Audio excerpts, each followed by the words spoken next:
Hello and welcome to Oranjoose's Kana versus Kinzu versus Xai versus Wheel Mouse Optical review. This is primarily a Kana comfort review that uses the other mouses for comparison.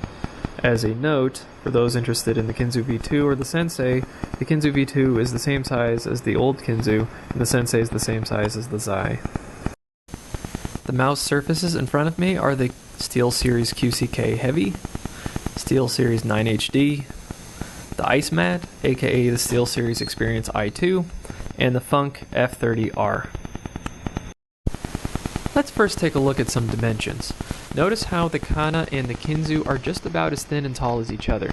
From the front, the Kana and Kinzu look actually pretty close compared to the Xai or Sensei shape. But notice in this case that though the Kana was closer to the Kinzu in width and height, it is much closer to the Xai or Sensei in length, and supposedly exactly the same length as the Wheel Mouse Optical. Its long, thin design is actually closer proportionally to the Razer Diamondback design, believe it or not. Just not quite as long, not quite as tall, and well, obviously a very different shape as well. Between the different mice, the Kana is overall dimensionally closest to the Wheel Mouse Optical. Let's now compare the weight of each mouse. Discrepancies from the listed weight specifications from the product pages aside, the really strange thing is that as of this review, the SteelSeries page reports the Kinzu being heavier than the Kana, which is clearly untrue as you can see, so don't be fooled by it. But it is important here to note that the Kana is most close in weight to the Wheel Mouse Optical. So not only is the Wheel Mouse Optical dimensionally closest, but it also practically weighs the same as the Kana. So it seems with the Kana that SteelSeries agrees with gamers that there's something special about how that Wheel Mouse Optical feels. There's been quite a bit of chatter about whether or not SteelSeries fixed a bug present in the beta model of the Kana, where the cursor would immediately jump horizontally a number of pixels while moving the mouse vertically. As we can see by this image I took from using the pencil tool in Photoshop, the bug does still occur. I move the mouse at a moderate pace, neither quickly nor slowly. I've played with this mouse in first-person shooters for several hours, and as a whole it doesn't throw off my game, but it definitely does happen, and the moment it happens it's certainly disorienting. Unless the sensor is totally unusable because of a low malfunction speed or acceleration or what have you, I find the most important item to consider in purchasing a mouse is how well you're able to physically control it. I mean, this bug is annoying, but I don't think it necessarily is a deal breaker, though I do hope SteelSeries fixes this bug. I'll let you know when or if that happens, God willing. But now that we're on the topic of comfort, let's get on with how this mouse feels. To compare your hands against mine, my hand from the tip of the middle finger to the base of my palm is about 7.5 inches, or 19 centimeters, and my middle finger is 3.25 inches, or 8.25 centimeters. To further customize the review, it might be useful to note that my preference is to play with more of a fingertip grip, where the only parts of my palm that ever really touch the mouse is my thumb pad and my pinky pad, and not even all the time. To put the mouse dimensions we were talking about earlier into perspective, when I squeeze a Kinzu, both sides of my palm can contact the mousing surface while also touching the surface with my index and middle fingertips. With the Kana, only the thumb side of my palm can touch the mouse pad while touching the mouse pad with my index and middle fingertips. This actually also applies the same way to the Wheel Mouse Optical. I can't simultaneously touch the surface with any part of my palm and fingertips with the Xai. It's just too big. Time to talk about buttons! The buttons on the Kana are far and away the loudest of all these mouses. As a simple sound test, I'll click them each next to the microphone. First the Kana,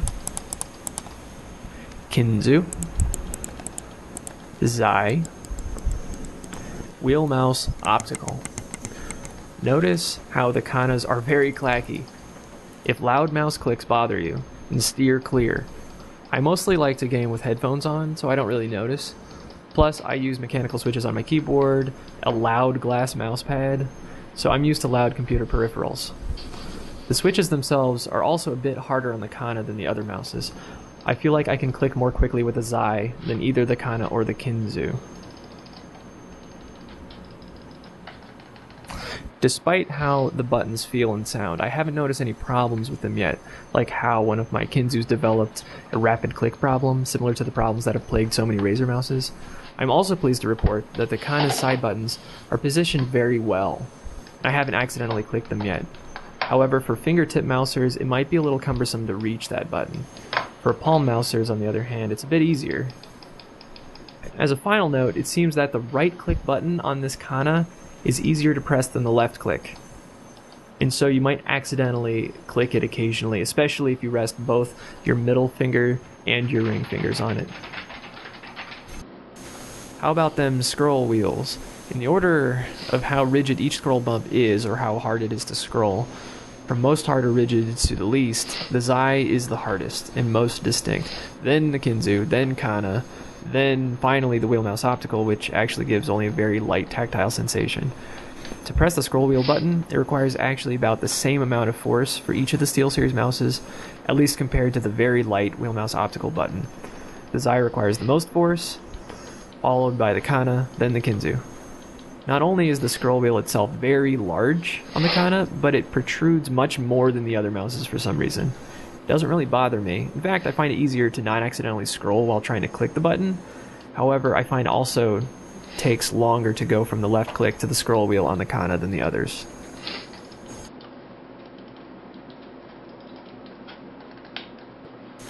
A brief note about the mouse material or coating.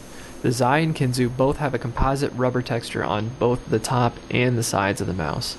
The Wheel Mouse Optical is completely hard plastic, and the Kana has the composite rubbery material on the top, but hard plastic on the sides. How good the material is completely dependent on the user. Some people perspire more, some have more oily skin, and the material reacts differently to each hand chemistry. For me, I've had the Xai almost since it was launched, and there's no trace of the rubber wearing off. It's just a bit shinier. I've personally had no problems with any of the mouse materials.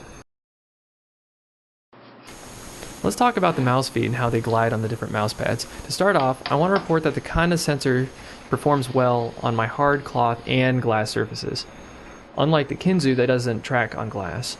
For reference, I'm a medium sensitivity gamer, whatever that means.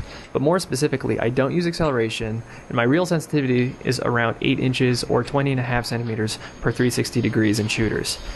This is going to sound weird, but even though the SteelSeries website says at the time of this review that the mouse feet of the Xai, Kinzu, and Kana all use, quote, gaming grade UPE Teflon, end quote, they feel like they're each made from a different material. Just listen to them each on this glass mouse surface.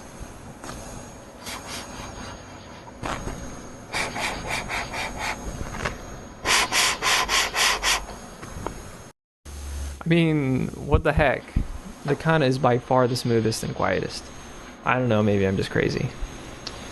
With the different mouse surfaces, I find the Kana to work the best on the hard pads, actually, like the Funk F30R or the 9HD. I feel as if the Kana is not very suitable for cloth pads, to be honest. It's just a bit too sticky on them, hard to glide, too much friction, kind of like the Kinzu. The Xai is much better here, on cloth. For some reason though, I find that the Kana works better on glass than any of the other mouses. I don't really understand how, it just seems to be that way. Of course, the good news is that mouse feet are easy to replace, unlike a bad sensor, and once again, the Kana seems to hold up well on each surface. To wrap up, overall the Kana feels very nice. The build quality is solid from what I can tell at this point, and it tracks very well for my purposes as a medium-ish sensitivity gamer. To be honest, as a fingertip grip kind of player, I find it easier to control the Kinzu. But since the Kana sensor is far superior and has side buttons in case I want them, I'll probably end up with the Kana over the Kinzu. Xai is still a bit too heavy and large for me to control it optimally. I've been purchasing Wheel Mouse Opticals since about the turn of the century, and if you're a person who's ever wondered, man, if only this thing had a side button, then perhaps the Kana is the mouse for you, at least as far as comfort goes. And by the way, the IntelliMouse doesn't quite fit the bill because it's got a different shape feel from the Wheel Mouse Optical and the SteelSeries products that we talked about here. I hope this helped you make any decisions you've been on the fence about, and thanks for watching.